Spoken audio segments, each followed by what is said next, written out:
Do you mind putting up the participants so we can see? I like to see if there are public. Thanks. No attendees. Okay. All right, so we'll start with the land acknowledgement. Since time immemorial, the Kalapuya people have been the indigenous stewards of our region, building dynamic communities, maintaining balance with wildlife, and enacting sustainable land practices. Today's land acknowledgement is a way of resisting the erasure of indigenous histories and to honor Native communities by inviting truth and reconciliation. Following treaties between 1851 and 1855, Kalapuya people were dispossessed, right?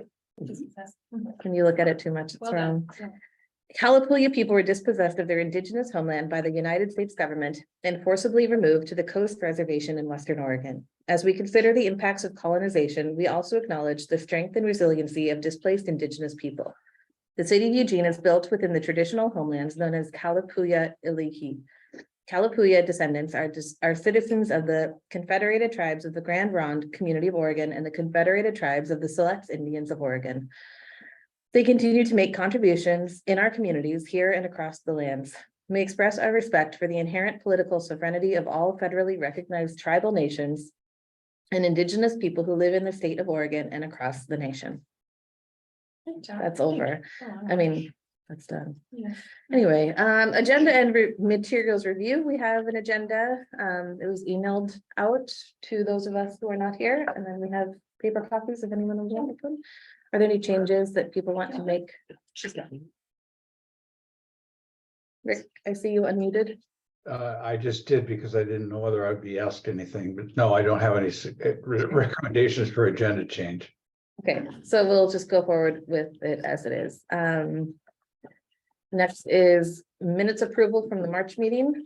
Are there any adjustments we need to make to the minutes? April, do they mean April? We might have meant April. April. There's an agenda adjustment for you. We have an agenda adjustment to change the word March to April. I just would make a note that I think we had previously agreed that we would only have last names and not the gender identifiers. But I think know there's a new minutes recorder that's So redoing them. you want to So revert back to just last name, so Conover stated blah, blah, blah. I think that's what That that's what was we it, yeah. agreed upon. Yeah. So I don't think we have to go back and change the minutes. I think we just recognize that we're not here here for- for, yeah, so I would just move to approve the minutes unless there's somebody has some other exceptions. Second. Monique Seconded. Okay. All right, do we vote to approve the minutes from April? Raise your hand or your virtual hand if you. There you go. Okay, there we go. That counts. All right, comments from board members and commission liaisons. We don't have either of our commission liaisons here right now. No, you do not. Can we state for the record who's not here and what we know? Sure, Alan Please. Lyman is not able to be here tonight, and Jose Cortez, I believe, is gonna be here tonight, so Okay. we'll find out. Alan, so I can quickly, police commission. I was not there in April, and then their May meeting was a work retreat, so which was supposed to happen last weekend. So that is what I know about police commission. I know nothing about the human rights commission. Meetings, like I Okay. know about the commission. Sorry, okay. All right. All right, so then we'll just start with comments from board members. Monique, do you want to start us? I have no comments. No comment. Clay, No Okay. comment, although I will say, I'm working, sorry, I do have a comment. I'm working, I am attending the Human Rights Commission meetings, but I did not attend in April. And so in May, it's next Tuesday. So I will have a report from that the next time we meet. Thanks. Thank you for reminding me that you're the Yes, thank you, liaison. Clay. Sorry. Rick. I have no comments. I will save my comments till after the auditor report. Okay. And now it is time for public comment. If we have, We do not have any public attendees. Okay. and I assume that these three don't want to make comment. Okay, We are a little early, so if you want to pop back like before the break and just check and see, we can do we're that. like 2 minutes early. Right, it's not substantially early. Sure, Just give we you can the jump back option. in. If we see somebody pop in, we can, Sure. could you switch it over to Just leave on attendees? Yeah, Yeah. thank you. Okay, so now we can go to intake review for the dismissed for timeliness case. Yeah. I'm gonna let So Rob take if- this one. Rob, if you just open up the PowerPoint and put in I put a new PowerPoint in the shared drive. It's basically, the CRB had asked that we briefly go over like what the auditor's office does, and that classification Yeah. is one of the things that we do, and that how we classify has an impact on timeliness, like limits. So everybody can see my screen though when I click on that, right? Anyone watching? Yes, I think so. Oh, I cannot see your screen. okay, I just wanna make sure before I click on something I Oh. shouldn't. Thanks, Clay. You need to turn on screen sharing. Once we Right, get. just to making that, sure though, Back in the Zoom. right? And so I Thanks just for made a turning very that down. short 3-slide presentation for you Leah, to talk about. Oh, beautiful. Classification. And you put it, Just as a mini training. It's in the meeting, so CRB. Materials. Yeah, this is like the mini training, just because we figured that way. It'll make more sense when you all just discuss the intake, when you talk about it. Thank you. You did Yeah. tell me. I apologize. Meeting information. That's one.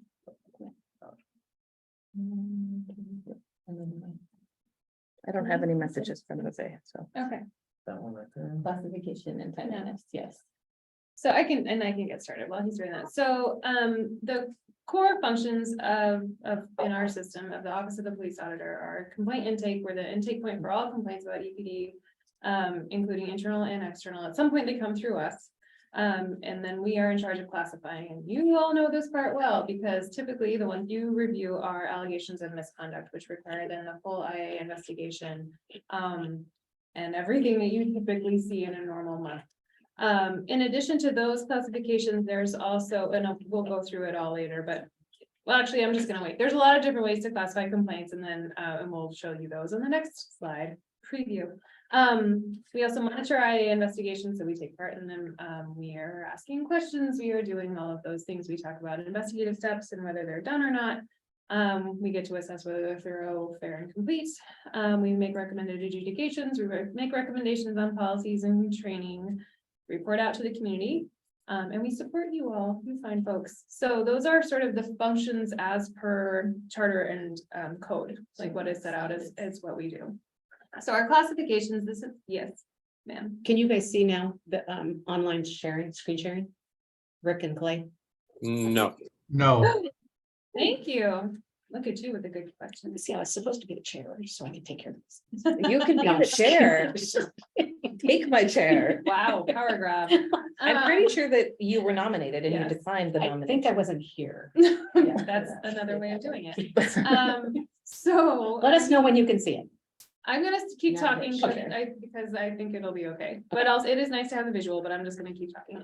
So our sort of most common complaint is a service complaint.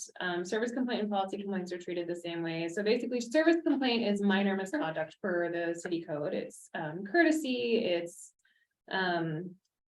sort of the almost every, I'm gonna say every day because we do get them almost every day, but just sort of this minor misconduct categorization. Policy complaint is more of a complaint like that is a result of a EPD policy. Like for instance, one we get a lot is I was in a non-injury car accident and nobody ever came to take a report. That's because EPD doesn't, it's a policy, right? So that's something that we would refer to, hey, Jose, as a policy complaint, and then that goes to the policy sergeant, who then calls the reporting party, explains the policy, writes a closing memo, and then we move forward. With a service complaint, it would go to the involved employee's immediate supervisor, who then does the same sort of thing, where they look at the incident, they talk to the employee, they talk to the reporting party, they write a little memo, and then they send it to us and we say, yes, it's closed. Or sometimes, no, you really do need to call that reporting party back. So we have that conversation. Inquiries are kind of dealt with the same way, but they're in the more like, either there's a question about this incident, like how, like, I don't understand why this happened this way. Or often with an inquiry, it's kind of like, there's a mishmash of things, like, there's a complaint about like how it was dispatched, or a complaint about how the officer showed up, or. So inquiries can kind of be, they used to be sort of a catch-all, and then we invented the incident review, which is more of a placeholder. So incident reviews are things that on the face of them sound like they could be very serious misconduct. Or it's, we're watching a use of force and we're like, this appears to be something we want to take a closer look at. So we'll pull it in and we'll make it an incident review to start. We can, in an incident review, we don't notify the employee that it's come in. Similarly, those lower level ones, the employee doesn't have to be notified unless it's during that conversation. The allegation they do. Incident review, they're not notified, and basically we can take all, and jump in if I'm wrong, but we can take all investigative steps except for interviewing the involved employees. So we can talk to witnesses, we can look at video, we can do all those things. And then once we get all of that and we have sort of a more clear picture of what happened, we can either bump it up to an allegation of misconduct and do a thorough and interview the employee and do the whole thing that you guys have seen before. Or we can close it out as we've looked at it. We don't see a policy violation that needs to be moved forward. Or we can bump it down and say, there is a service complaint here and it happened within the last 60 days. So could you please address this, right? And that is sort of the point of me saying all of this is service complaints, inquiries, even incident reviews. Well, no, incident reviews can be longer, but those service complaints, policy complaints, inquiries all need to be received within 60 days of the incident, unless good cause exists. Why not? For allegations of serious misconduct per the code, you have 6 months, 120 days from the incident to file the complaint. Again, there's the good cause exception. Historically, the good cause exception has been very strictly construed, not very generous in that, and that is per conversations between the previous auditor and city attorney. I thought there wasn't a city attorney's memo. I haven't been able to find it, but I did find a memo from Mark doing the research on it and sort of setting out what we do. So that is why we have done. Was it Yes. negotiated before Mark, the auditor before Mark? I'm actually not sure, but it is one of the things that if we do open up the protocols, I'd like to talk about a little bit more. And then I mean, there's a little thing about allegations of criminal conduct, but that's really not in play here because that's about the statute of limitations, not about any of these other things. So that's just the background of where we are on this. So if something comes in, I would say, it's not super common, but it's not uncommon for someone to complain about something and they feel it's very serious misconduct. And we look at it, and our preliminary investigation is really thorough. It includes body worn video, in-car video, police reports, dispatch records, radio traffic, if we can get it. Like we really look at as much as we can. And we talk to have the account of the person who brought it to us. If we look at all of that and either and it's been more than 60 days and we don't see serious misconduct, then we're gonna have to dismiss it. If it's, yeah, go ahead. That's before we get IA involved, right? Correct. That's just your office looking at That's it. us, that's the three of us, mostly the two of them right now, because you guys are amazing. But yeah, so that's all, that preliminary investigation, again, per code, is something that we are allowed to do on our own. So you have access to everything without the police giving you. No, we ask for it and they give us access to it. But they are always incredibly prompt. I know it causes workload issues over there sometimes. And so I want to acknowledge the IA staff who help us with that. That's Rick. Rick is amazing. Rick Rosetta is also amazing, but this is Rick Webb. So that's just sort of, and so when this one came in, it was sort of one of those things where we did the whole preliminary investigation. We didn't see anything that, because it was more than 60 days, would warrant an IA investigation, and so it was dismissed for timeliness. Right? About, Correct. Yes, okay, ma'am. Sorry, quick question. please. This in regard to the comment Mhm, from 2 meetings ago? mhm. Great, thanks. Last meeting. I think it was last, That was the last meeting? Yeah. it's been a long month. Yeah, it has. Yeah, really has. So remember, we're doing just to catch you up, we're doing a little training on the process before we get to. Yes. the case. Yes. Because otherwise we're going to ask all of those questions during the Anyway, process. yeah. We probably will again. Yeah, we'll try to do it in a linear way if we can, but it's hard. Any other questions on that sort of the classification web? Okay, all right, then, I'll let you run the meeting. Are we gonna get a slideshow about the case or no? Because, okay, Because we didn't do that. then we didn't do that, okay. So then in terms of talking about it.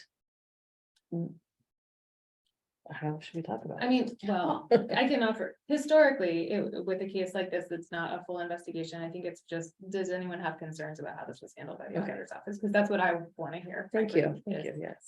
Because Did I I mean, do this is really no different than a service complaint Yeah, that we you're would right. normally do in. July, Is that when we do? we do now. Oh, okay, We've switched, Just- well, I mean, yeah. we have. lately, I July or guess. September, it was I didn't. When we have new sounds- members, it's yeah. usually, their first meeting is Yeah. service complaints, yeah, Yeah, because they're not backgrounded yet, so.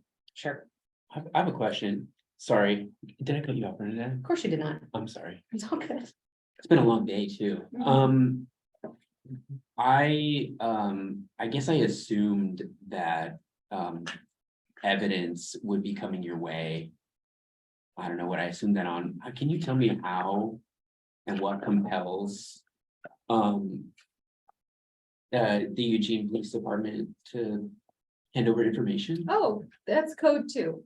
Code two, okay. Yeah, so there's a portion of city code in the, so there's the original police auditor code that was set up in 06. And then after a few, well, they discovered some weaknesses in the code. And so in 09, they added a section on access to materials. There we go. And so there's a section in there, and I mean, I can pull it up, but I don't know the number off the top of my head, but basically it guarantees that we have access to all materials that EPD has related to a complaint. So it keeps us from doing like, I've read about some agencies doing like spot checks on videos and things like that, but so we don't do anything like that, but as long as we ask for the whatever, then we're able to have it and they respond quickly. Potentially, again, if we open up the protocols, there's a few ways we could maybe talk about different ways, because I think the important thing is that we are looking, I mean, for privacy concerns and everything else, but we're looking at things that are related to complaints that we have a reason to look at. And that someone can see whether we looked at it or not, kind of to be able to track that, like, okay, so if I'm just, looking at this, then I'll get in trouble, as I Right. should, right? So that's one of the things that may come into play in the future, but for right now, that's how we do it. Thanks.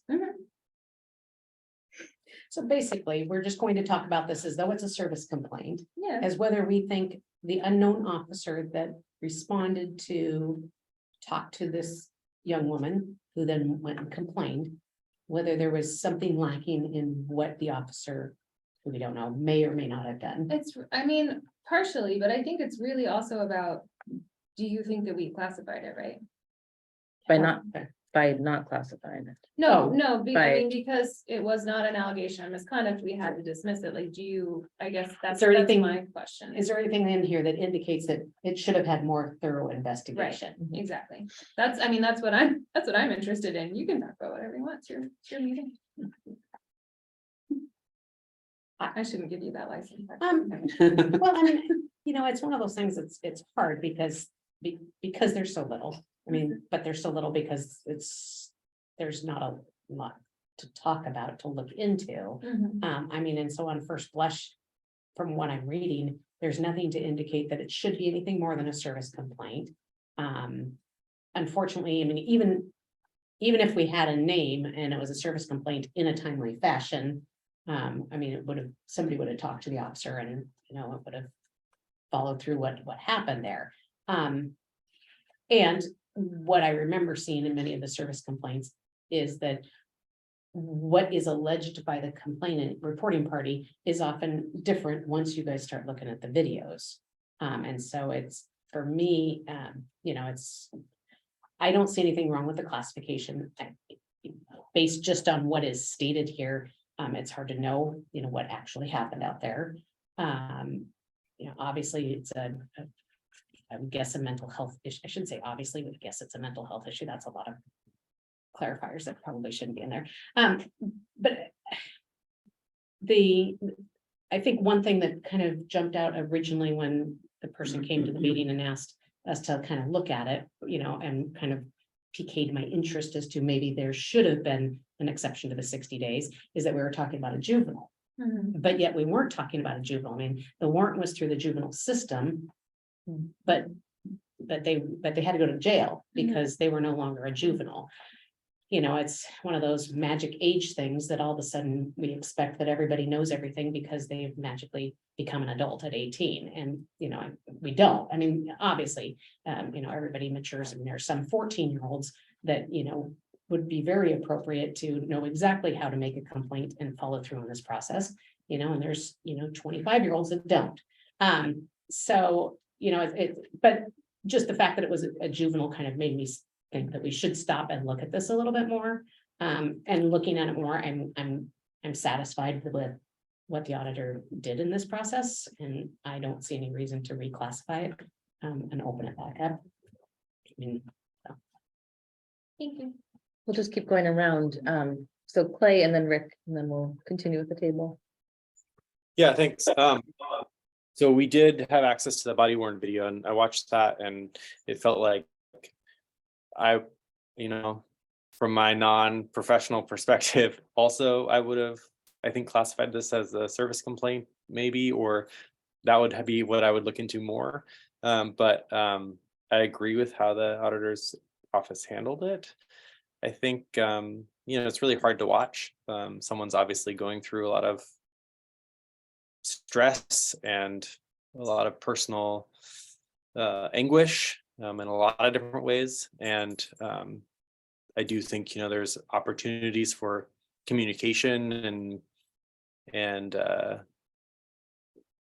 guess it was just a difficult situation. So I think the officers did a relevant, they responded relevantly to the situation that they were faced with, I think. And so I wouldn't have done it. I don't think I would have classified it in any other way. So I don't really have concerns, similar to what Bernadette was saying.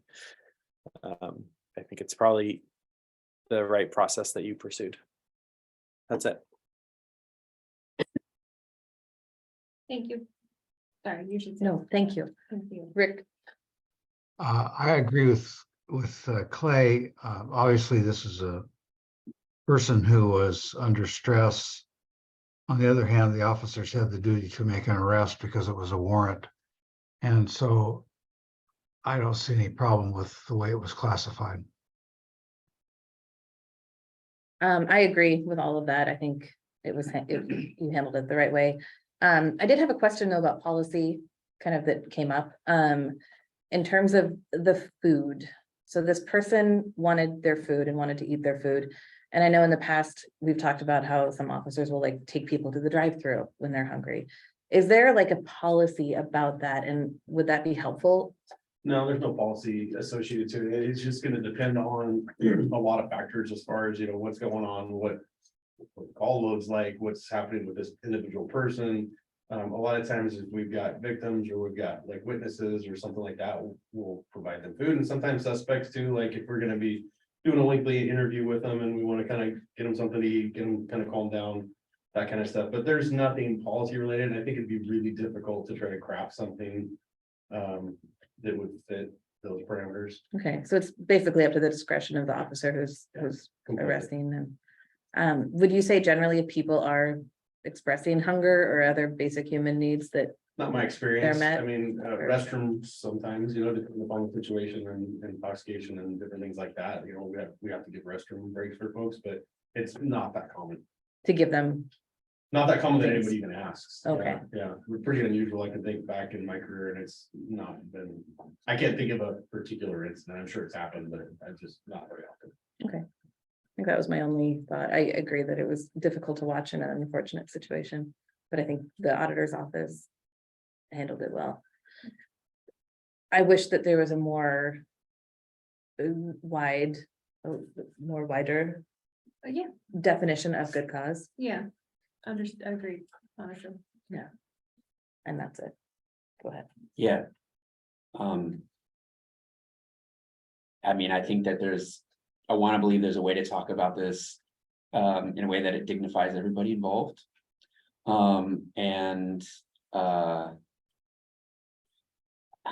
Yeah, it sucks to watch a member of our community in crisis, and also to watch someone use force that they're authorized and that's appropriate to use for the situation. I think we're in consensus though that this is appropriate, as I see it. Yeah, I think the acts of the auditor were written in the comments. Thank you. Yeah, I want to just take a quick moment because Bill will never say it, but Lindsay and Rob, since they started, have watched countless, literally hours of video of, they went through every use of force. They do preliminary investigations on all these complaints.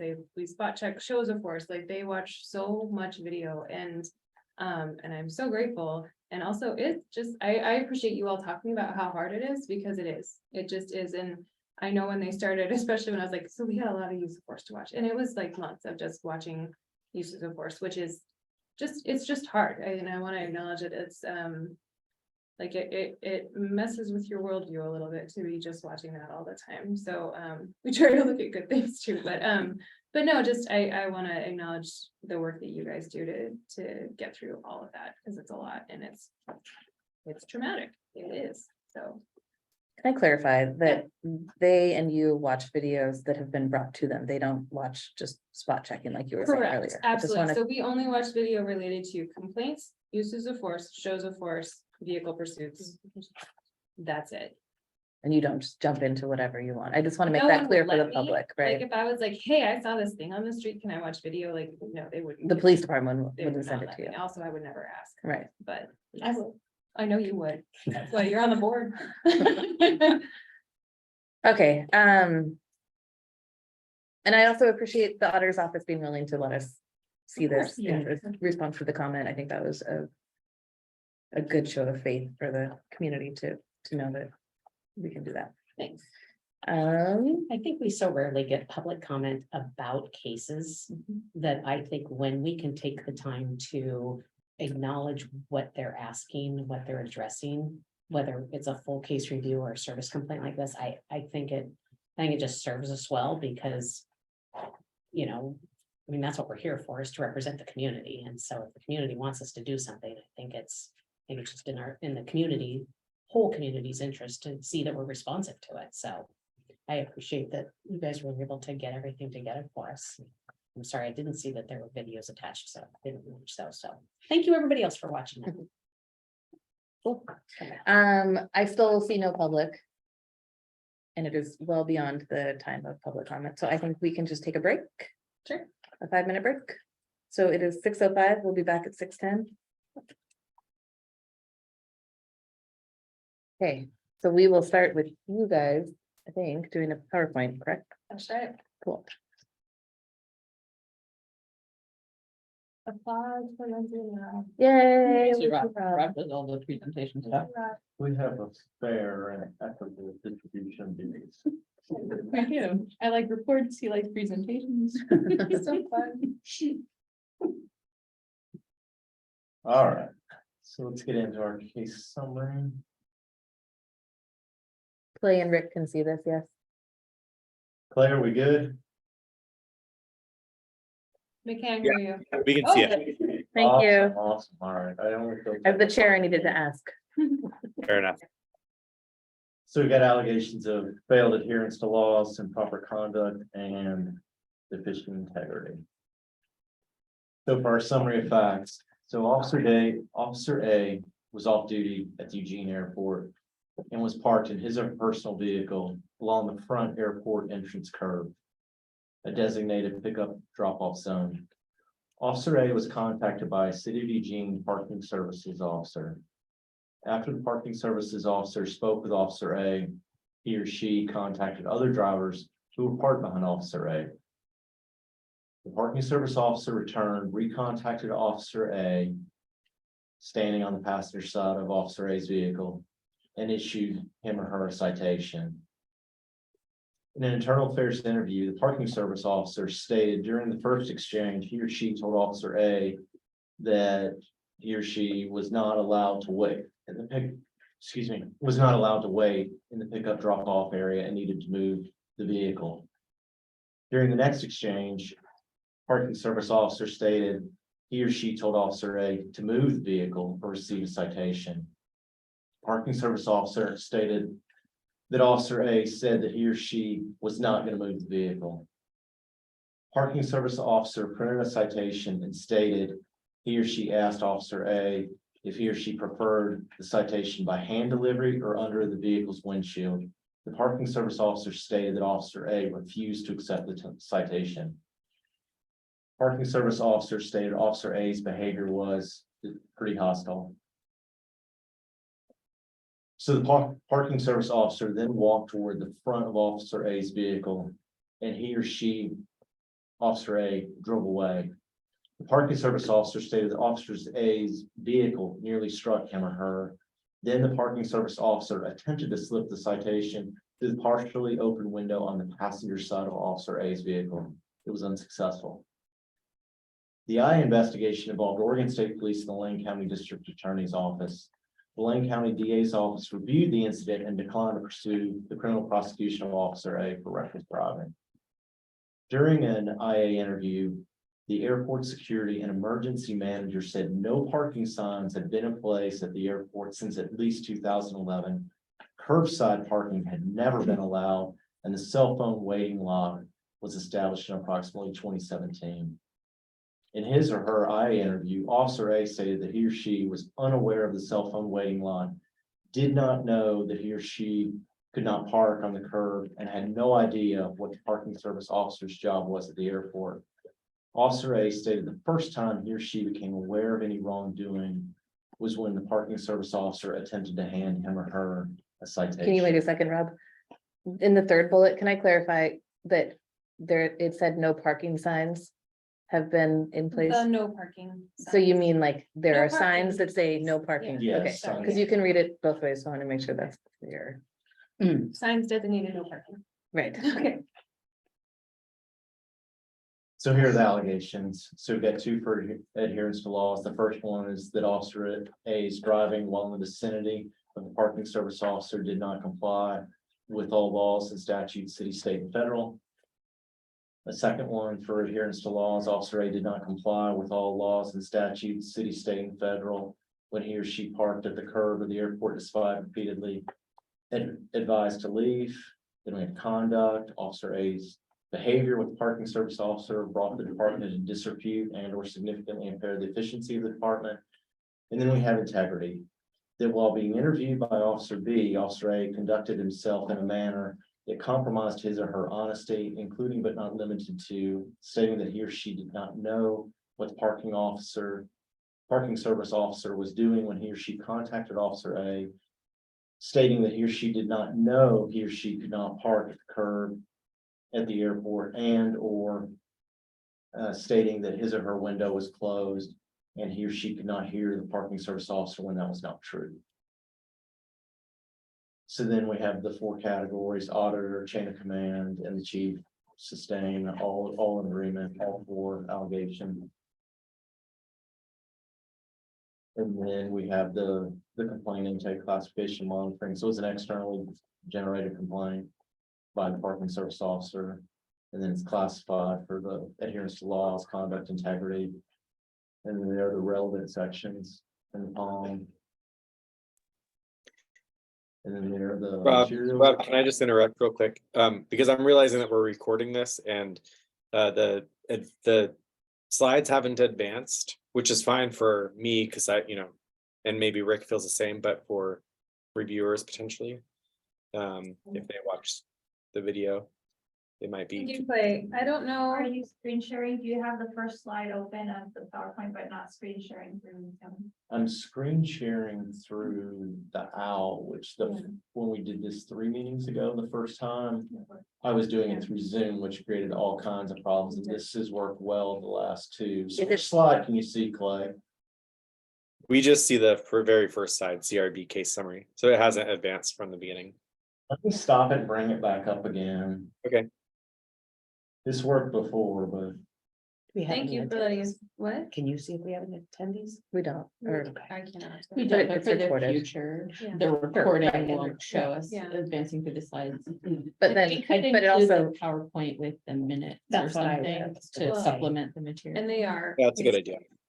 and So- Rob did read them word for word, so. Yeah, totally. I mean, it's not really a problem, but.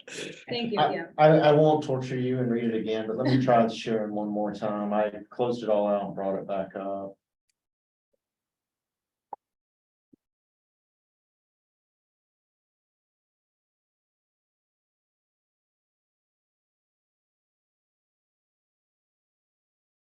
So we can just quickly click through so people. Yeah. If it's, yeah. if it advances.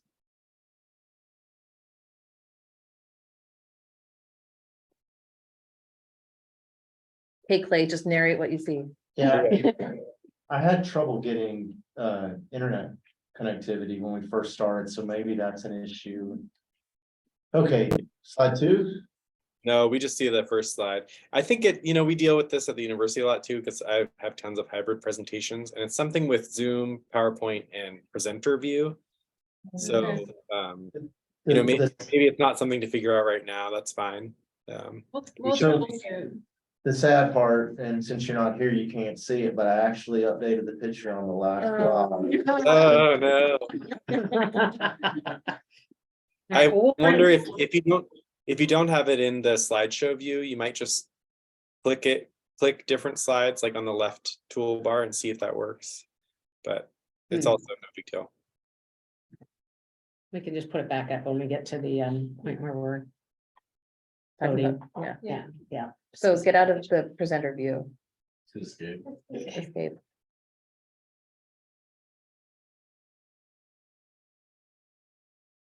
Okay, well, I'll start Okay. talking about it. Yeah. If Yeah, go ahead. if you do it that way, then we can see the slides that you select. You can see that? Yeah.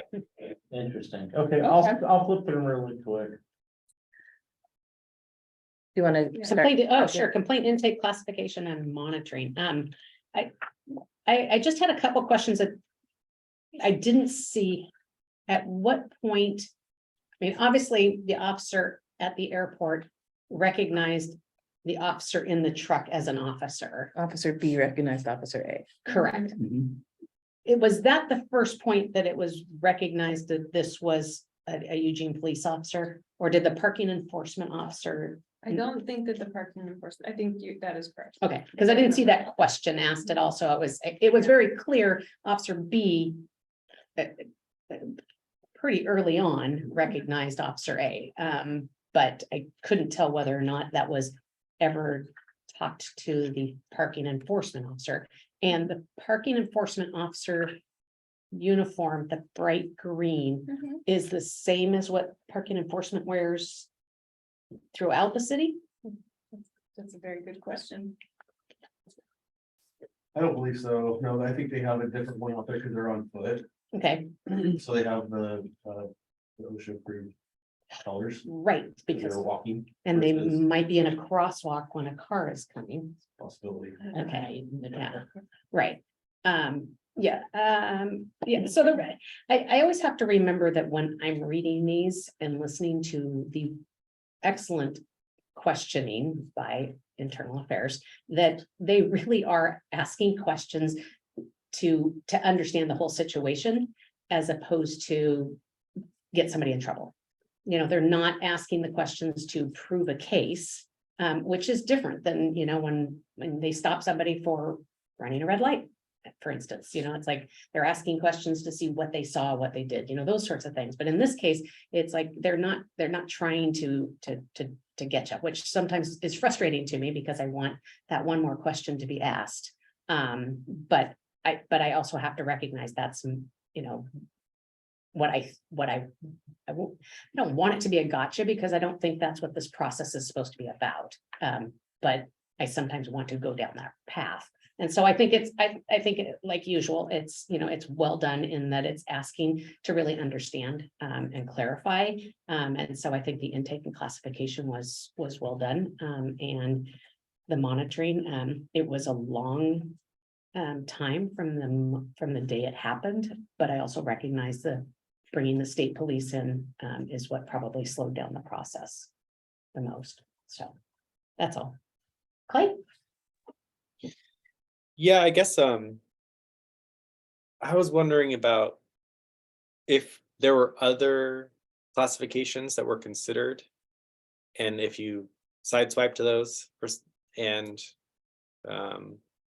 so that's just an open question. I don't have a problem with any of the classifications that were chosen. So I'm gonna do my best, because this is a case I want to do all the review, and it's a hazard of reviewing an old case. So I believe it was it was initially classified as a criminal misconduct, so we could have, sort of suspend it while we handed it over to OSP for that part of the investigation.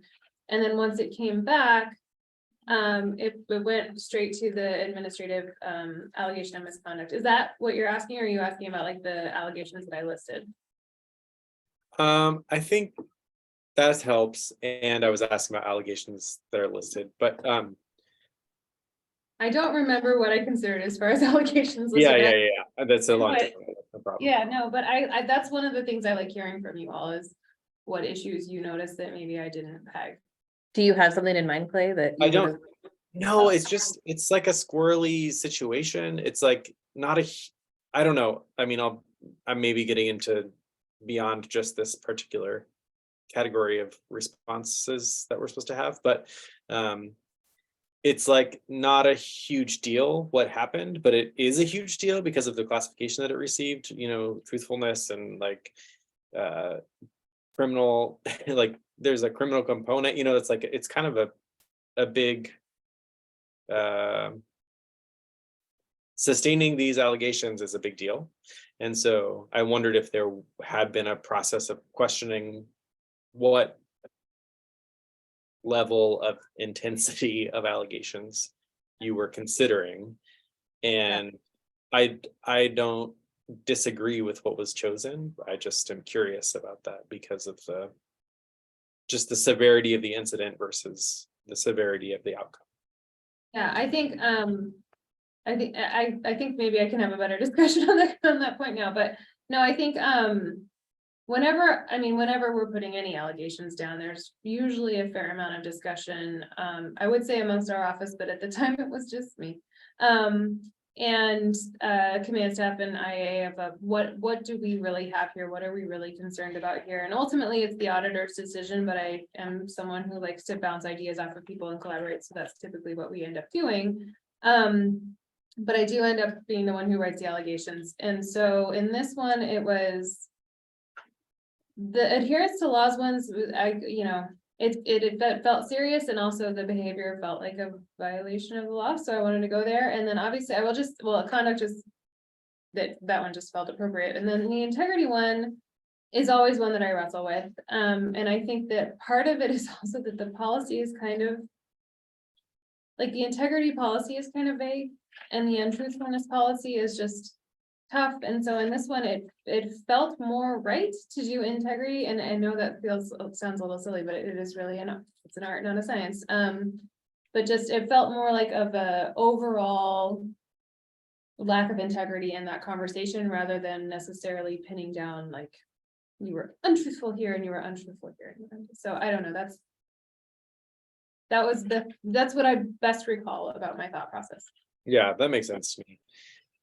Yeah, I mean, I think judging from all the evidence that we were able to review, that these make sense, that just sort of what you just stated is a logical response that I think I agree with. So that's great. And the intake seemed appropriate and well done. Are you ready? Okay, I agree with the classification. I agree with what Leah has said about the difficulty with classification. And to some extent, it reflects on what Bernadette said, which is that these investigations are not for purposes of proving whether someone lied or not. There are more inquiries about what took place. And so for that reason, it'd be very difficult to prove that someone is being truthful or being untruthful, because there's no way that there's been cross-examination on any of those issues. And you're really relying on the testimony of a parking service officer who really can't say that the person who's alleged to have been untruthful heard what the parking service officer said. So, unless more is done with that, and I think the structure of this situation is such that it's not going to be able to do that. So I agree with what Leah says about going with integrity rather than truthfulness. So I think the classification was okay. I will say that there was, I disagree completely with processing this as a criminal case because it was not reckless driving, period. Thank you, Rick. Careless, perhaps? I agree. I think that yeah, he was done. Complaint intake, I think that was all done well. I do always appreciate the thorough job that you do in the investigation and the interviews. I don't think you let a lot of things slide and you push things without being gotcha moments. I think that's good. And I agree that I sometimes want that gotcha moment because I watch enough television that's what I want in an interview, but this isn't television. And I have kind of more to say about the integrity stuff, but I think it might come into the training, so I might hold off on that. I do agree that integrity was the more appropriate classification than truthfulness here. I think I asked it last month, so we have precedent, but is this person still employed? Yes. Thank you. Go ahead. So my question was also about integrity. Mm-hmm. But you know, integrity has a unique role in a policy. Maybe this is better for the. Maybe I just answered my own question. Integrity is its own category, but it's also simultaneously the grounds of the truthfulness policy. And so I think this could be categorized as not truthful. But Bernadette, when you were talking, helped me draw a distinction there that I think could be helpful in a somewhat pragmatic way, which is like, we don't have reckless untruthfulness, but careless untruthfulness here. Whereas the kind of untruthful quality came out as a result of the investigation, I think. And it's not anybody else's responsibility to hold anybody being interviewed to a certain kind of interview conduct. Like if they want to tell semi-truths, full truths or not truths, that's on them.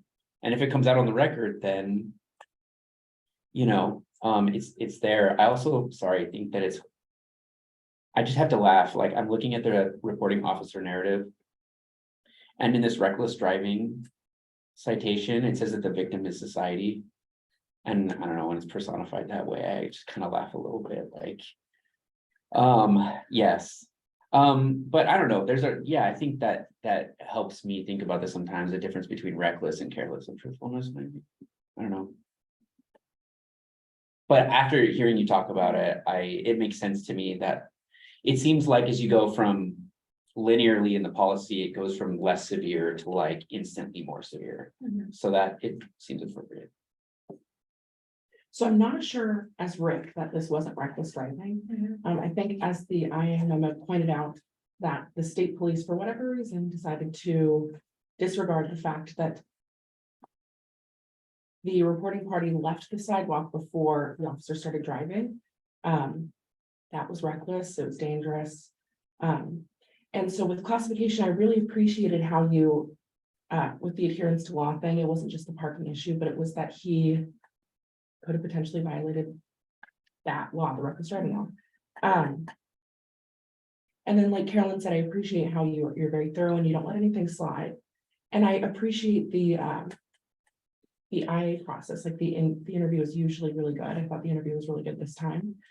Yeah, Rick, you can jump in and correct me, but I think the difference between careless driving and reckless driving, the shorthand, and Ryan, you can add in too, reckless driving being more serious than careless driving. Usually it's like there's gonna be two things done wrong, two or more things done wrong to get to reckless driving, or one really bad thing. And so that was kind of the shorthand way, as I recall, like many years ago. And so it was curious to me that it was looked at as reckless as opposed to just careless, you know, or a crosswalk violation. But again, all of those things are, you know, they're moving violations in and of themselves. And you can go down a rabbit hole of looking at the, you know, motor vehicle law to find, you can always find something that somebody has done wrong in their car behind the wheel. Yeah, I mean, there's three different things that pop up for me as a potential one. One of these is it could be reckless driving, careless driving, or it could be reckless endangering as well. So, the other pieces, and anybody can correct me if I'm wrong here, but when you present that to a prosecuting attorney, they have the option to say, yeah, I think that doesn't fit. So they could say reckless driving doesn't fit, but reckless endangering or careless driving would be a better fit for that. And that discussion could take place. And I don't know that it did or didn't because I wasn't the investigator for your OSP, but those are also other things that are potentially on the table. And outside the purview of your IA investigation that to was- find out why what did get presented, what was discussed. Yeah, I don't know. Yeah, There were no findings necessarily, other than they just chose not to pursue any charges. it's just like a pretty little bauble that we're not gonna go after. For us, I mean, no, this- for us to for look this at, movie, yeah. I mean, to figure out why Yeah. that wasn't, charged or something like that. I mean, it's like, at that point, it's like, okay, they went down that path. Now we're gonna come back to this, so. Mhm. Okay. Clay, do you want to start us on the policy practices and trainings considerations? I look at the TV, but really I should look right there. Clay. Yeah, that's perfect. I can see your eyes.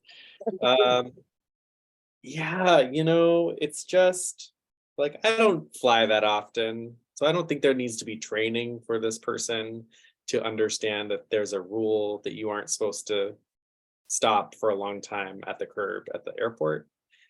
Or to know that when a parking officer is handing you a ticket that you should probably take it. It just seems like there were a lot of decisions that were made that were illogical and maybe stress. I think part of the interview was there was some stress involved with what was going on in that person's head at the moment and who they were waiting for and sort of other life stuff that was happening right in the moment related to work they were doing on their phone. So I understand stressful situations, but I don't know that there's a policy that should be changed because of this activity or this behavior. I think it was just bad decision making. And I think where Rick might have been going with this not being reckless driving is I could believe that the officer A, who is driving the vehicle, that's accurate, right? It's Officer A. Was looking over their shoulder as they were pulling away and didn't see that the enforcement officer was trying to step out in front of the vehicle. So whether or not that, I don't know where that would land in terms of an offense, but I just think there was some bad timing with that and that they shouldn't have been pulling away while someone was trying to hand them a ticket anyway. So suffice it to say, I don't think there's a policy training or what's the third thing? Practice. Yes, practice that really needs to be addressed on the whole.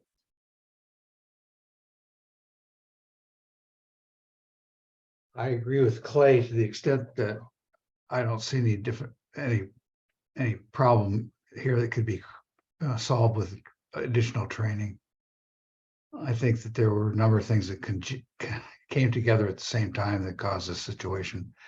And I think rather than constituting an offense, it's absolutely perfectly reasonable for someone to look over their left-hand shoulder when they pull out into the roadway. In fact, it's required of you to do so. He'd be guilty of negligent conduct if he didn't look over his left-hand shoulder. And he couldn't anticipate that the guy was going to step out in front of him when he did so. So I'll go with Clay on that. Okay, my thoughts are just about EPD's presence at the airport in general. I don't fly that often either, but I do know these rules and they're pretty consistent at all airports as far as I can remember, that you don't park. And I do remember seeing those signs that say no parking, and I feel like it's very clear, and there are announcements that are constantly happening, and I feel like it's super clear. But then I also, in my memory, and this could be wrong, I feel like there's often EPD vehicles kind of at the very, very far end of that are parked. So I could see how if an officer had worked at the airport, I don't know if this officer had ever been working at the airport. Yeah, they had. You get in the practice of doing that, you might think that you're allowed to, just as a benefit of the doubt, but also on the other side of that coin is if you worked at the airport, which this officer did, you would think that they should know all of the rules better than even I, as a normal citizen, should know them. So I don't know that I can give them the benefit of the doubt that they just forgot that they were off duty. And then I feel like on the whole, and when you're talking about practices, I agree that there's no policy that was like, that we can like assign to this and say, you need to know this, but I do feel like practice can be really discussed in this case, because I would assume that on the whole, EPD officers, all PD officers, police bureau officers even, should be able to practice all of the laws as much as they can, better than anyone else, because they know them better than anyone else. Like I go, you know, I like jaywalk because I've heard that you could do it if it's perpendicular. So, but I've never been like, I've never looked at the law, but I would assume that a police officer has looked at that law, and if they're doing it, they know that that's allowed. Right, I'm glad that you're nodding. That makes me feel better about all my jaywalking. But I'm the one who told you that. okay. But there are like things like urban things that go around forever. Like Right, you can yeah. break this law if you do it this way. Like Yeah. there are these things that I just wish that people knew. What? Tell us more now. And I would assume that officers would know them and follow them, because even when they're off duty, they are representing their profession. And I know this because I was a teacher for years, and I knew that if I showed up at like a school event drunk, it would look badly on me, even if I wasn't being paid to be there. I never did. But I know that this is the case. When you're a public employee, you have to follow rules above and beyond what other civilians have to follow. And I feel like this officer wasn't doing that, and even more than that, was taking advantage of their position in the community to get away with something that they knew was bad practice, to say the least. Breaking rules. I don't know, breaking laws, but breaking rules and cultural agreements that we have. That's it. But yeah, there's nothing that we can really always do them or train them on either. I mean, I feel compelled to this board because I think that accountability and trust are two sides of the same coin. We want public trust, we need accountability, and vice versa. And I think Carolyn kind of summed up my thoughts on this, that when we're asked to look at the totality of the circumstances in any given case, we all know as public employees, myself included, there's a conduct thing that's both explicit and tacit. And this case is just kind of embarrassing and could have been prevented. Could have been a lot less embarrassing. So I don't know. I like this is like right at the threshold of integrity and truthfulness to me. I'm sorry, I can't let it go. It's like right there where I'm like, it's a couple of atoms this way on the integrity side, but I'm really seeing it close to that. And regardless, I think that this is a good example where trust and accountability meet in the middle. So, yes. I don't have any comments with regard to training, other than I usually recommend this all the time, but like you had said, it might be not explicit that public employees are representing their employer outside of work hours. And so like, is there some kind of talk that what you do outside of here matters, people are paying attention? I mean, I think it's something that culturally, yes, I mean, everybody understands that and recognizes that. And it's one of the reasons why police officers a lot of times don't tell other people what they do for a living when they're not at work. Because it's like, you know, they don't want to do that scrutiny piece, right? So then you're like, oh, I gotta like, not that it shouldn't be already, but it just feels like you're just getting spied on every move that you make. So I think culturally in our department, yes, I think everybody recognizes that that is something that they need to do, and that standard is higher. I mean, we can't always hold people to accountable for their actions when they're off duty, as long as they're not recognized or identifying themselves as a police officer, but at the same time, it can cause problems, as you see here, so, yeah. And it can cause problems for other people, like teachers are fired for Yeah. things that they do off duty Yep. all the time. All the All the time, time? all the time. But also it is explicit because in the policies, there is language about bringing the department into disrepute. Mhm. Yeah, So I mean, it's a written expectation, yeah. not just a tacit Well, one. and that's, I will just on the policy point, like, that's one thing that we've had with that conduct policy, and it used to actually like very clearly be like on duty or off, like all of these things, and there is an issue with being able to enforce that. 'Cause- Sure, totally, Because yeah. people are allowed to have bad days, right? Yeah, So the language that's in there now came out about after some editing, and I think, but I still feel pretty good about it. But I think one thing that I do want to just, and I know Bernadette, it's your turn, but I want to do a quick Garrity versus Fifth Amendment thing really quick, because it's the main difference between the criminal part and the administrative part. So in a criminal investigation, you have the right to not self-incriminate, right? Like we all have that right. And so when this officer was under the criminal investigation, like there's just different sort of standards in play.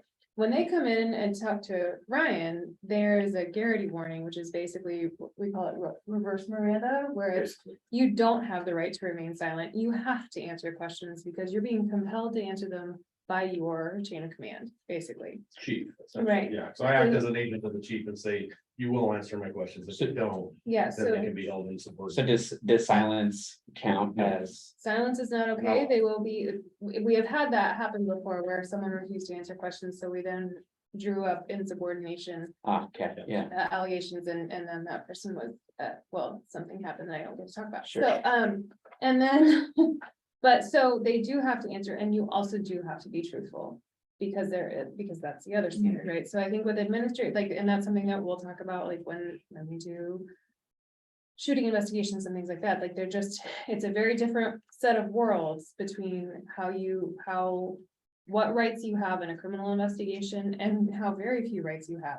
Well, I mean, as far as that, I mean, you get a lot of other rights. as far I as mean, process they and still things. could do what they Yeah. don't have to answer the question, there's just consequences for it. right, Yeah. And the other piece to that is that any of the information that they provide me, if it's anything that could contribute to the criminal investigation, I can't share that with the Right. criminal Thank you, investigation. that's a. Can't, that's a key. Cannot, that's Yes.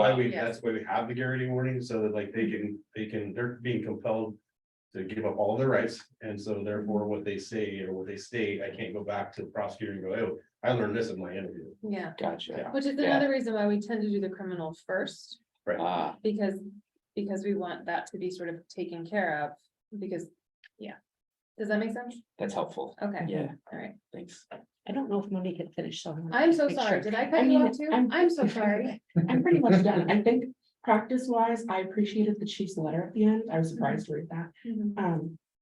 I thought that it was a cool thing to do, and I feel like if I was a reporting party, that would feel like this was really reviewed, the chief. Took it seriously, it was taken seriously enough. I like that too. I think they started doing that a couple years ago. Close the letter. No, never mind. Something's up. Maybe we might have it, look, was because I don't. I'll go through. When I'm done with it, I don't. No, you don't. So I wouldn't either. Move on to the next. But yeah, I agreed. I just. I think the reason why there's probably nothing really to talk about with regards to training and policies and practices is because this was done off duty. I think it's really hard to come up with some kind of training for people off duty, other than, I guess, the reminder that, you're always an officer, right? And if somebody recognizes you and is an officer doing something you're not supposed to be doing, brings the department into disrepute. So I think that's probably why there's not, something there. I think it's probably the attitude, was kind of, what started this all down the path. I was trying to think of it, it was just like, when Officer A said, I told the parking enforcement, you're doing a really good job. It's like, nobody ever says, boy, you're really good at your job. unless you're engaging them and they're really engaged with you and they're really being helpful, right? I mean, think about the times where you've thought somebody's really doing a good job. It's because you're having a conversation with them. And I think it was interesting that it was just like, that Officer A noticed this person walking back and all of those cars leaving, but then didn't seem to notice what the person was doing around their own car, truck. And so it was just, I think when we go down that integrity path, to me, it was, everybody's got kids, pretty much, it's like, or been around kids, and it's like, it just seemed like, sounds like what I can say to get me out of this. That's what I just felt like the conversation on the curb was.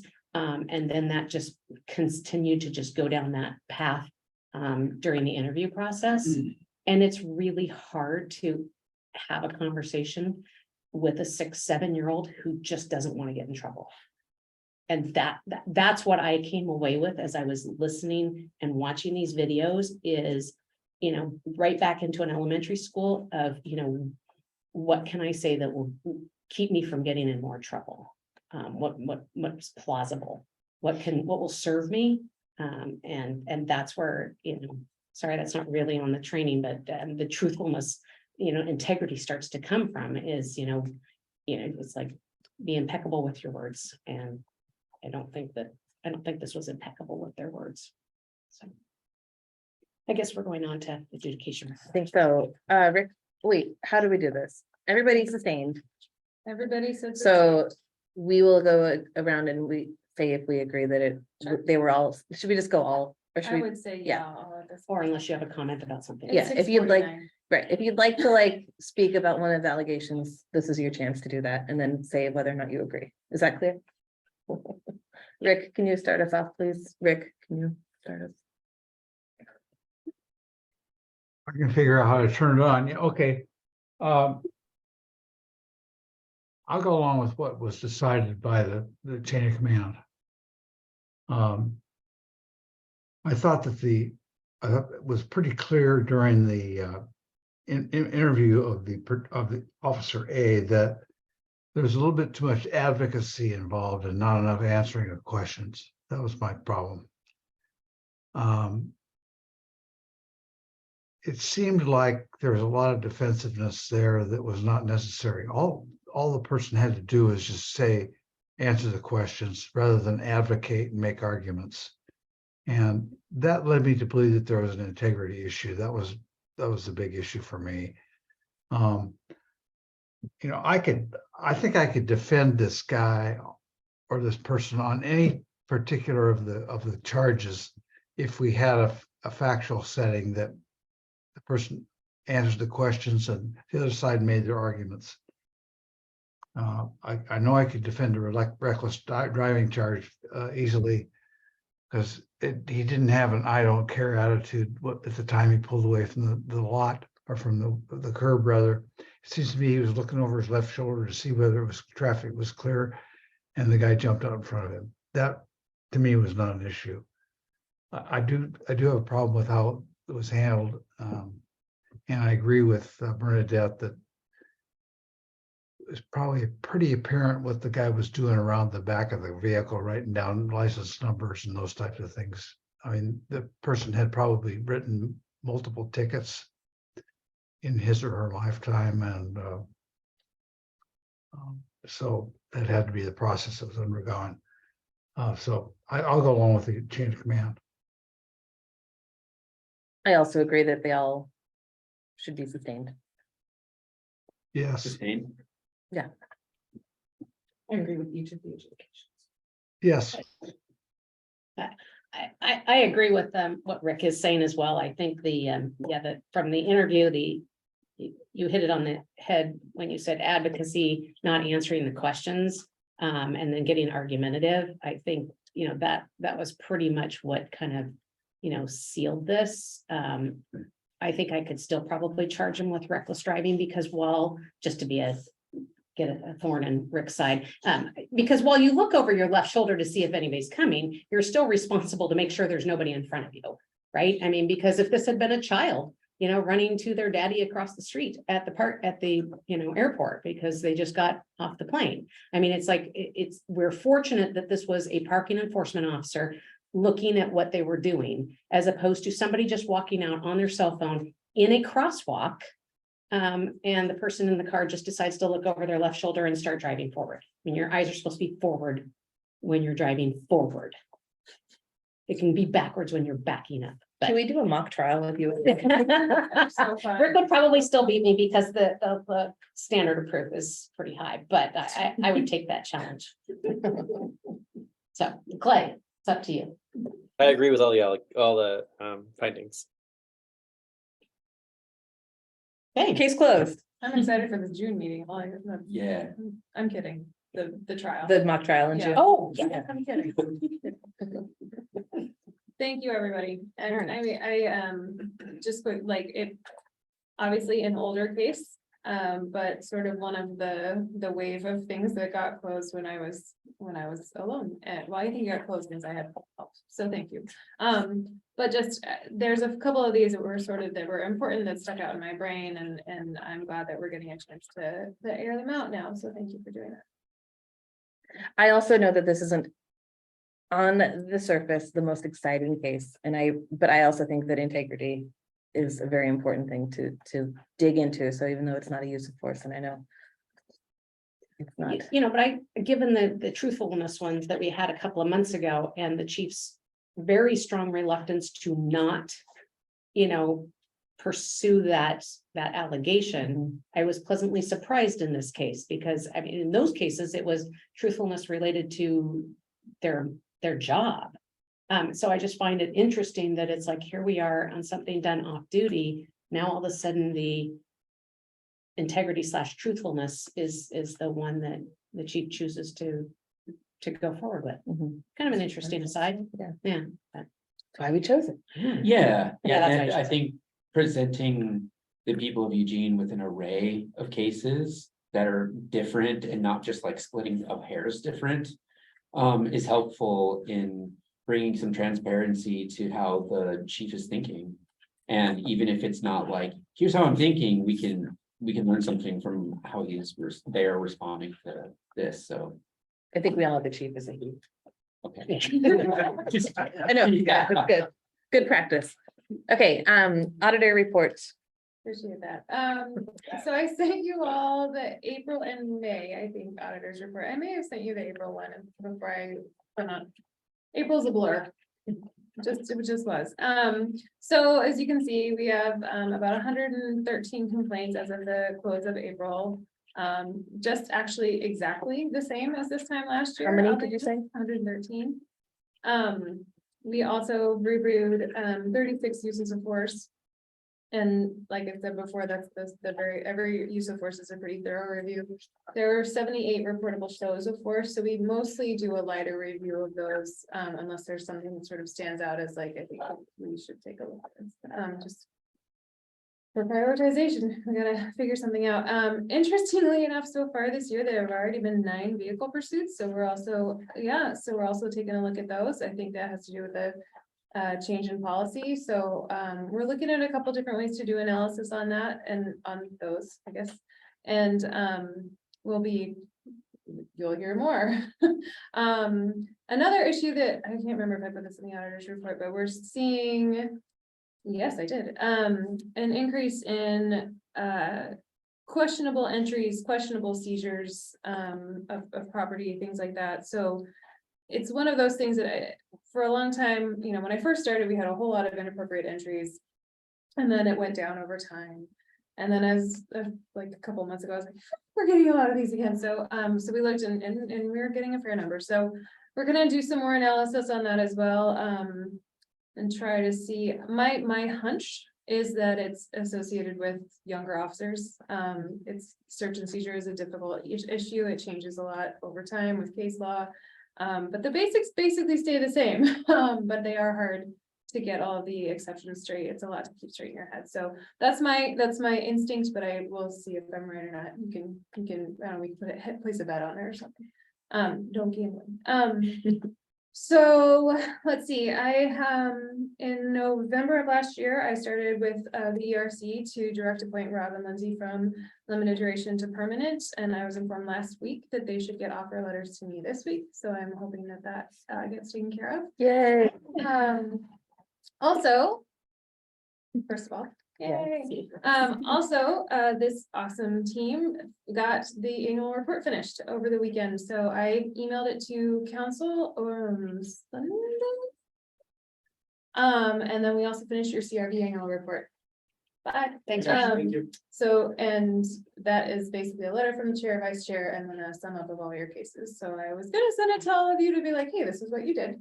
And I will, but typically, so we'll be presenting that to council Wednesday next week. Jose, thank you for coming Sure. and doing that. I can also be there. Okay, thank you. So we will go and present that, and then I will, once I've done that presentation, is sort of when I share it with everyone, because they're the boss. They met last night to finalize my salary, so that's all on the YouTube if you feel like watching it, and I think they're working on a contract, so hopefully that's gonna move forward. And Public Safety Forum. Yay. Beatrice, It Public happened. Safety Forum happened on May 2nd. It was a huge success. You gave me a lot of numbers that I wrote down today, but I think basically it was just exciting to have it happen again. We had 80 Around 80 people. attendees. Around 35 to 40 different households. Yeah. Different families came, and I guess total over 150, including organizations, so 30 organizations. Yeah. It was a good Yeah. time, lots of relationship building, a lot of good questions, EPD questions, school safety questions. Rob, Lindsay were there to help me. Good job. Okay. Yeah, it was good. Yeah.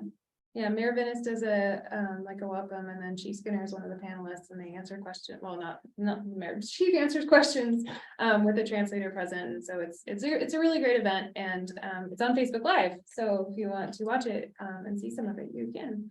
But we've had some traffic on that, on the recording of it as well. So super excited that we brought that back.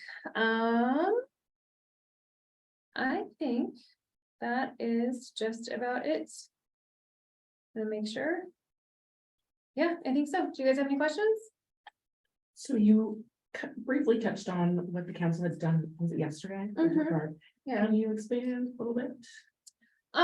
It's still sort of soft, so I maybe not like to do that right now if I could, but basically, they had a very rigorous discussion last night, and they came to a vote, and they all agreed on a number, and so I think my understanding is that that's gonna get worked on into a contract, so, and I will keep you all updated.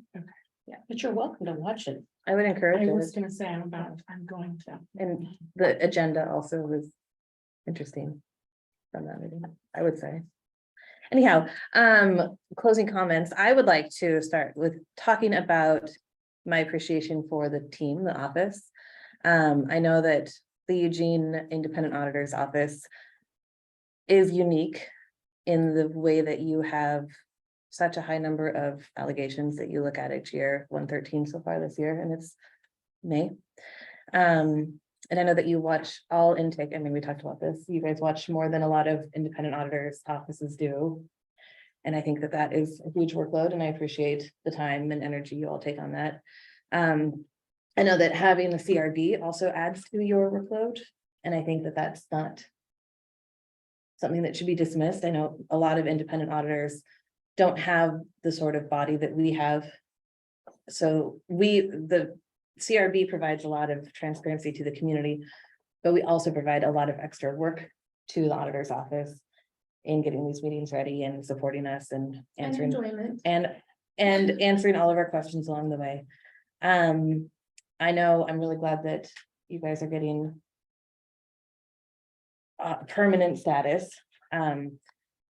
Because I know that the work-life balance is difficult, and I know that what Leah went through for those years that you weren't there, that was a lot, and I hope that Leah is able to find more work-life balance now.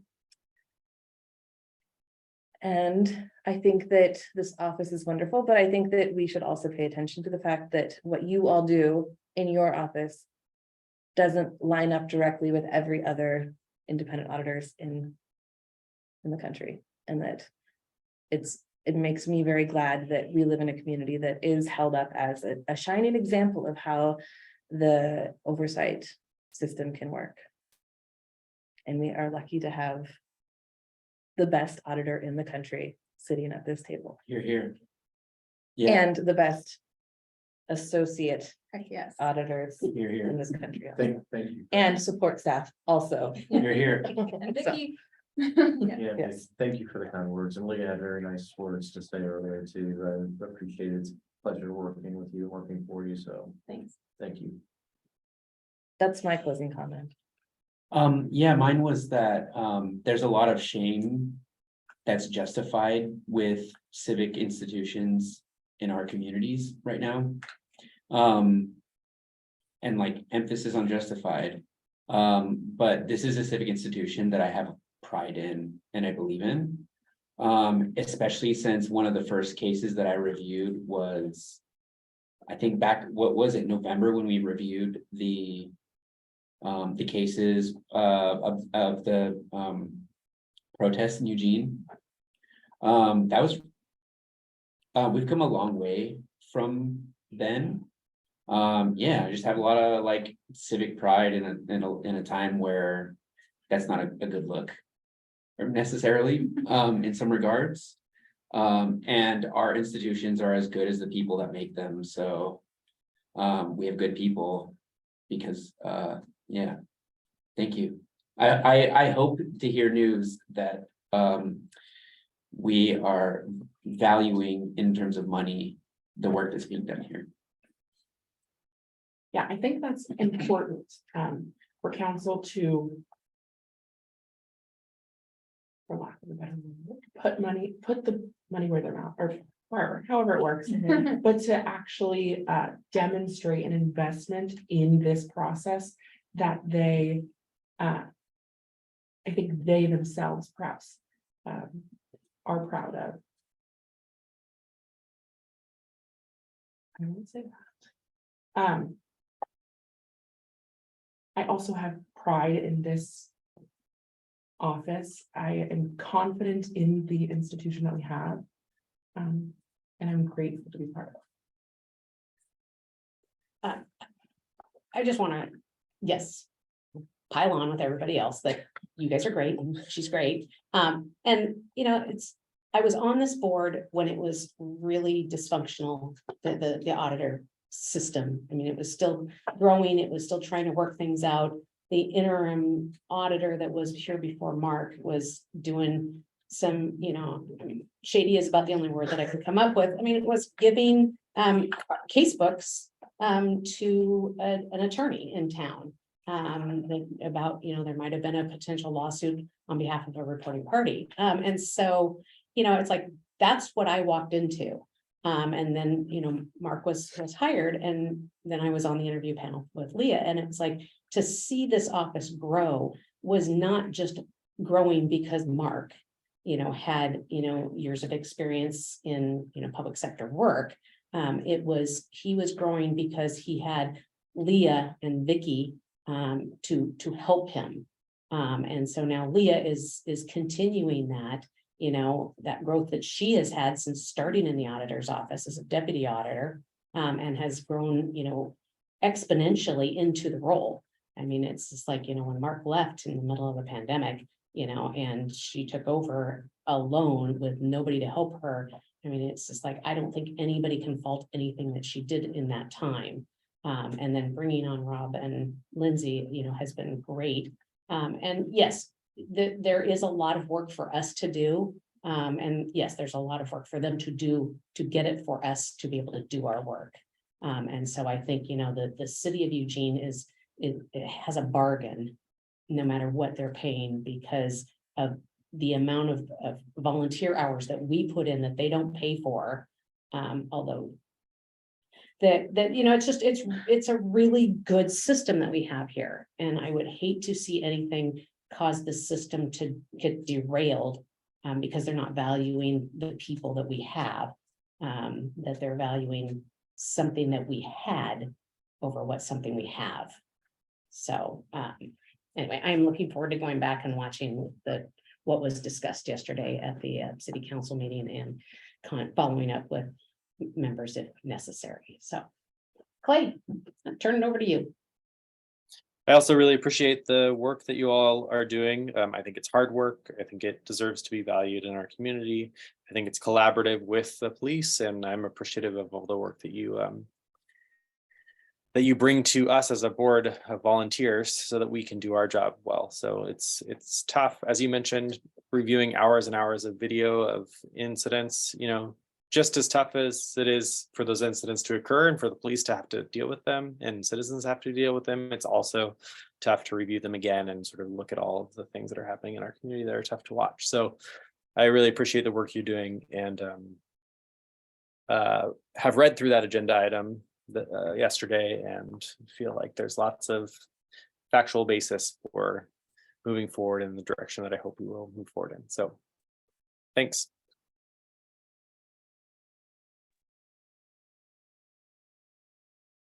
I think you all know that I appreciate the work that's done by the office of the auditor. And I appreciate the growth of the auditor's office through all the personnel that have gone through it. I think Leah is an able person to take over, and the people that are involved in the staff now are excellent. I think, I have to sit through at the ad hoc committee and listen to complaints that were made about the structure of our system and how it needed to be revamped. And there were suggestions that were, I'll reserve comment.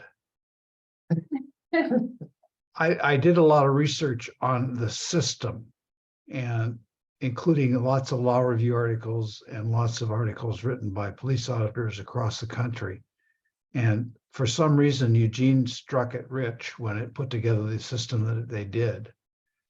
One solution proposed in the ad hoc committee was to fund a system where you had two auditors, or two boards, one to be the judicial board and the other to be the investigative board. Another was for the auditor office to be the prosecutor, and the board to be the investigator and the judicial board. So you'd be investigating the things that you're told to do by the auditor, and then you'd make the decision as a judicial person, and you'd also issue discipline to the officers. Some of these things were just completely off the wall, and I don't mind saying it out loud in public. What we have now is a great system, and I think it's probably the least expensive system that could be involved because of volunteer hours and because of the system that's been set up with IA and the way the cooperation is with the Eugene Police Department. So without a doubt, I think that the system we have is a really good one, and we've got great people running it. So that's all I have to say. Well, I think that love fest is over. Why? That was so nice. Thank you, Rick. Yeah. Clay. I think we can all vote that we agree that. Thanks. Yeah. Yeah. So we will adjourn. Our next meeting is June 13th, 2023. There you go. And I'm not sure, just a side note, I don't know when council's meeting about CRB members, about boards and commissions appointments, but I think it's anyway. Well, we'll have to, so. Sorry. Usually they'll May, meet right? sometime in May, and then they'll Yeah. make the announcements in June, Yeah, July so- start date. So we'll see if we get reappointed. We haven't, but they haven't told us anything about if they're gonna ask you to come and make statements, or if they're doing interviews, or we don't have. We'll let you know if We'll we let you hear. know when I we're promise. there. We'll tell you. They can't kick people off, can they? Well, we had to Stand reapply. No, I know you want to reapply, but I'm just, it was just a They question. could. It would be. They could. They could appoint somebody other than us. I'm sorry. But if, they can't kick me off. They No, can't they kick can't. me off because we didn't apply right now. Right. So no matter what we say to them, Your term is not over. right, okay. I mean, you have to look We're at. talking like the- district. I'm- I'm not sure. No, What all are right, we asking? sorry. I mean, I'm sure they could, but let's Let's say. let's they're not give Now them you reason can to. start commuting all the sentences that you want. All right, Okay, All good? yeah, Yes, thank you. please. Okay, thanks, Rick, thanks, bye. Thanks, guys. everybody. see y'all next one. Just wait to the Bye, right. Owl.